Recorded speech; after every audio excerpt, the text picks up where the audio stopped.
Right బులెటిన్లో breaking news చూస్తున్నాం. జార్ఖండ్ మాజీ సీఎం హేమంత్ సోరెన్ ను సుప్రీం కోర్టులో వారికి ఎదురుదెబ్బ తగిలిందని చెప్పాలి. ఈడీ అరెస్ట్ ను సవాల్ చేస్తూ పిటిషన్ విచారణకు సుప్రీం కోర్టు నిరాకరించినట్టుగా తెలుస్తోంది. జార్ఖండ్ హైకోర్టునే ఆశ్రయించాలి అన్న సుప్రీం ప్రత్యేక ధర్మాసనం.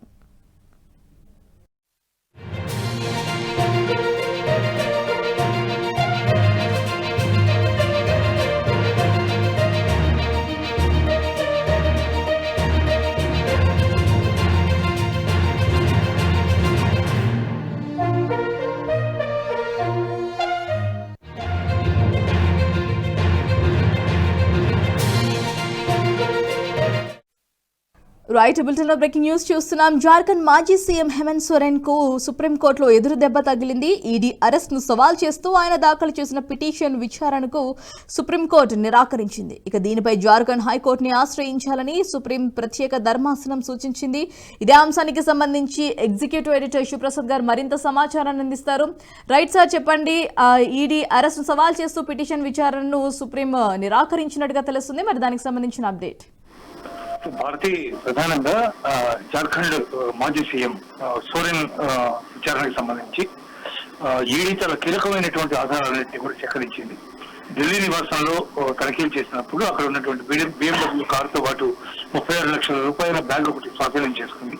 అంతేకాక భూకుంభకోణానికి సంబంధించి మనీ లాండరింగ్ ఏదైతే ఆయన పాల్పడ్డారని అభియోగాలు ఉన్నాయో దాని మీద చాలా పటిష్టమైనటువంటి ఆధారాలు సేకరించినటువంటి తర్వాతనే ఈడీ ఆయన అరెస్ట్ చేసినట్టుగా మనం భావించవలసి ఉంటుంది.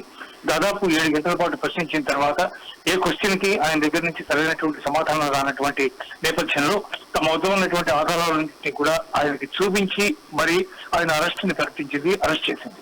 ఇటువంటి నేపథ్యంలో తను ఈడీ ప్రశ్నించడాన్ని అరెస్ట్ చేయడం కానీ ఇది చెల్లదు అని చెప్పి ఆయన సుప్రీంకోర్టులో పిటిషన్ దాఖలు చేశారు. అయితే హైకోర్టుకి వెళ్లకుండా సుప్రీంకోర్టుకి నేరుగా ఆశ్రయించడం వల్ల సుప్రీంకోర్టు దీని మీద దాని విచారణ స్వీకరించడానికి ఏమాత్రం ఇంట్రెస్ట్ చూపలేదు.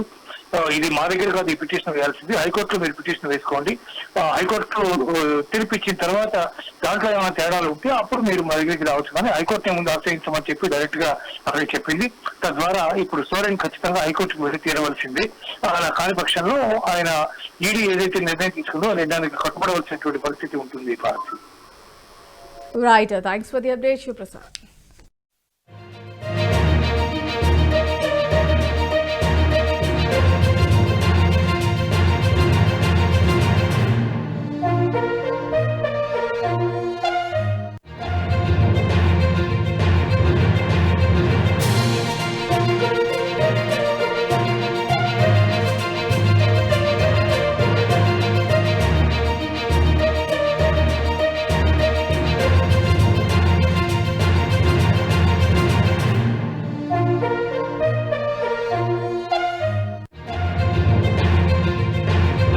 ఈ వీడియో మీకు నచ్చినట్టయితే లైక్ చేయండి, 10 మందికి షేర్ చేయండి. అలాగే కామెంట్ల రూపంలో మీ అభిప్రాయాలను మాతో పంచుకోండి. Nationalist hub group of channels ను సబ్స్క్రైబ్ చేసుకుని తెలుగునాట జాతీయవాద జర్నలిజాన్ని ప్రోత్సహించండి. ఈ వీడియో కింద ఉన్న బెల్ ఐకాన్ పై క్లిక్ చేయడం మర్చిపోవద్దు.